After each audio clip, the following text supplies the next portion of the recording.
Le but du TP est l'étude d'un laser néodyniaque et de ses différents régimes impulsionnels.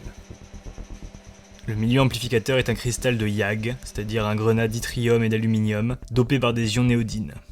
Il est pompé par de la lumière blanche, 2 flashs au xénon. C'est un laser de classe 4 de longueur d'onde 1064 nanomètres, que nous manipulerons avec des lunettes de protection. Nous commençons par fabriquer nous-mêmes la cavité laser, composée d'un miroir concave et d'un miroir de sortie de transmission 85%. L'alignement des différentes optiques est réalisé à l'aide d'un laser hélium-néon qui émet dans le visible. Pour obtenir l'effet laser, le gain doit compenser les pertes. En supposant que les seules pertes dans la cavité sont dues à la transmission du miroir de sortie et que le miroir concave a une réflexion parfaite à 1064 nanomètres, on en déduit que le gain du milieu doit être au minimum égal à 2,58. Commençons par étudier le fonctionnement du laser en régime relaxé. Nous laissons donc les impulsions se former naturellement, c'est-à-dire que nous ne plaçons rien dans la cavité pour les contrôler. Une fois la cavité alignée, on vérifie que le laser fonctionne en plaçant une photo Polaroid près du miroir de sortie.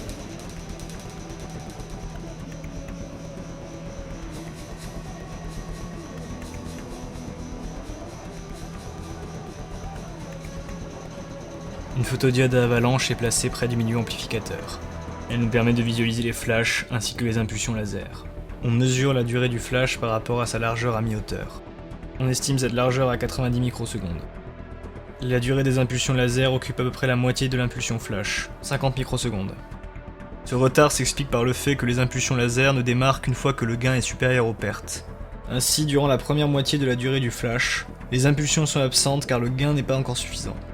On peut jouer sur 2 paramètres pour faire varier ce temps de création de l'impulsion laser.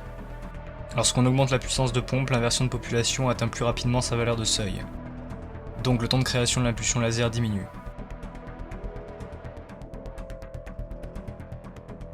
On peut également jouer sur les pertes de la cavité, en créant un léger angle avec les miroirs.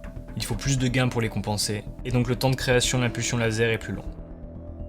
On s'intéresse maintenant à l'énergie des impulsions émises. On utilise pour cela un détecteur pyroélectrique. Lorsqu'il reçoit une impulsion lumineuse, il produit une impulsion électrique dont le maximum est proportionnel à l'énergie reçue. Son extension temporelle, cependant, est beaucoup plus longue. En raison de la puissance du laser néodyniaque, on ne mesure pas directement l'énergie du faisceau lumineux, mais l'énergie de sa déviation par une lame de verre ayant un facteur de réflexion de 4%. On choisit de ne mesurer la réflexion que par une des faces. On considère donc que 4% de l'énergie totale est mesurée. On mesure une tension de 28 mV. On divise cette tension par la calibration du détecteur pyroélectrique pour obtenir l'énergie mesurée. Cette énergie correspond à 4% de l'énergie totale du laser. Les impulsions laser sont réparties de manière chaotique sur la seconde moitié de l'impulsion flash. On supposera donc pour simplifier le calcul que l'on a un profil rectangulaire uniforme sur 50 microsecondes, ce qui nous donne après calcul une puissance crête de 1425 watts. Nous allons maintenant étudier le laser en régime déclenché. Pour cela, on va venir placer un absorbant saturable dans la cavité, entre le milieu amplificateur et le miroir de sortie. Les absorbants saturables sont souvent utilisés dans les lasers pour créer des régimes déclenchés. Ils ont la propriété d'absorber l'intensité lumineuse, mais par un effet de saturation, leur courbe d'absorption diminue lorsque l'intensité augmente. Ils induisent donc beaucoup de pertes dans un premier temps, mais ce niveau de perte s'abaisse brutalement lorsque le gain du milieu produit une intensité intracavité supérieure au seuil de saturation de l'absorbant.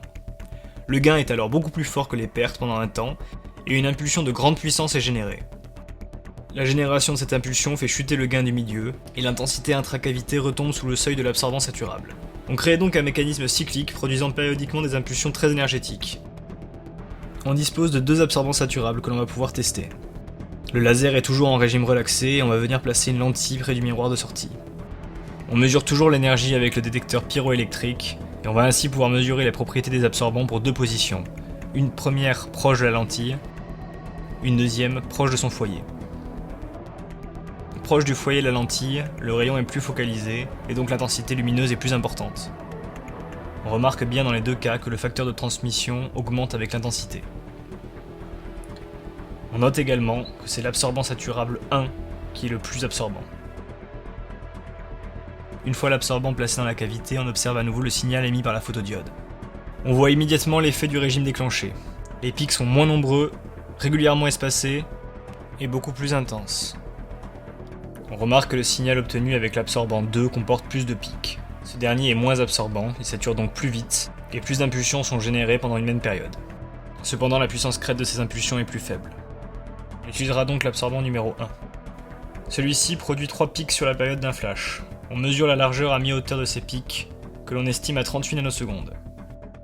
On obtient une énergie totale par flash de 43,75 mJ, ce qui nous donne une puissance crête de 384 kW. C'est près de 300 fois la puissance crête que l'on avait en régime relaxé. Le régime déclenché permet donc des augmentations remarquables de puissance crête.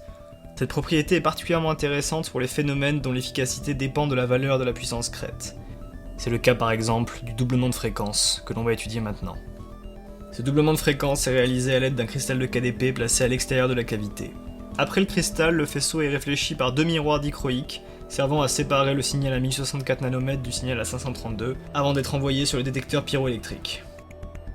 On se place d'abord loin de l'accord de phase afin de mesurer les résidus d'infrarouge qui arrivent sur le détecteur. On mesure alors une tension de 1 mV, plus ou moins 0,1 mV, soit une énergie d'environ 9,83 mJ, plus ou moins 1 mJ. On réalise maintenant l'accord de phase. Une fois celui-ci obtenu, l'énergie a doublé. L'énergie de notre rayon vert est donc égale à l'énergie du résidu de rayon infrarouge. On tente la même expérience en retirant l'absorbant saturable de la cavité.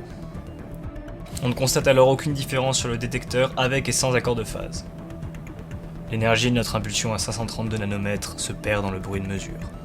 On constate alors à quel point la valeur de cette puissance crête est déterminante pour obtenir le doublement de fréquence.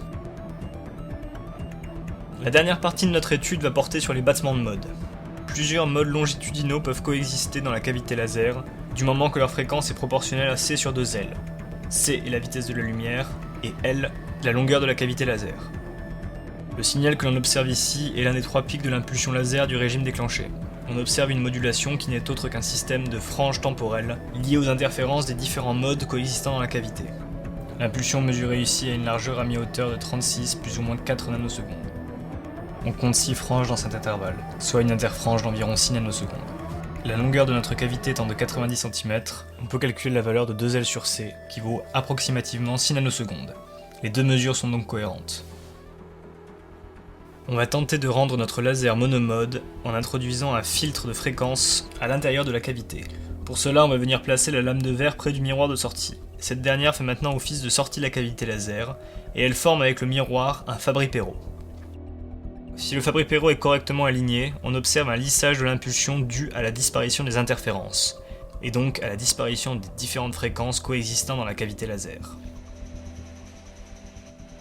Ce TP nous aura permis d'explorer les différences fondamentales qui existaient entre un régime impulsionnel relaxé et un régime impulsionnel déclenché. Nous avons vu que les puissances crêtes atteintes dans le second régime sont plusieurs centaines de fois supérieures à celles du premier régime. Ce sont ces performances qui font les beaux jours des lasers Q-switchés, qui sont utilisés aussi bien dans l'optique non linéaire, dans la physique des hautes intensités, mais également dans l'industrie lourde pour la découpe du métal, et même dans la cosmétique où ils sont utilisés pour effacer les tatouages.